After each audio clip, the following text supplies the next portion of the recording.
கர்த்தரிடத்திலே ஒன்றைக் கேட்பேன், அதையே நாடுவேன். அதையே நாடுவேன் என்று சொன்னால், அதை நான் குறிக்கோளாக வைத்திருப்பேன்.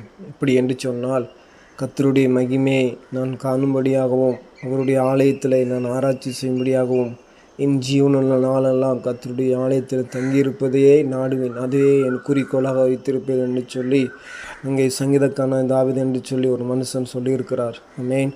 பரிசுத்த வேதாகமத்திலே அருமையான சகோதர சகோதரிகளே, இந்த நாளிலே நாம் கர்த்தரிடத்திலே ஒன்று கேட்போம், அதையே நாடுவோம். ஆமென்.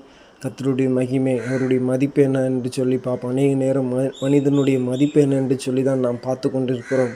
ஆனால் கர்த்தருடைய மரியாதை என்ன, அவருடைய மதிப்பு என்ன, அவருடைய குணாதிசயம் என்ன, அவருடைய செயல்பாடு என்ன, அவருடைய தன்மை என்னென்று சொல்லி நாம் பார்ப்போம். அவருடைய ஆலயத்தில் தங்கியிருப்பதே இந்த நாளில் நாடுவோம்.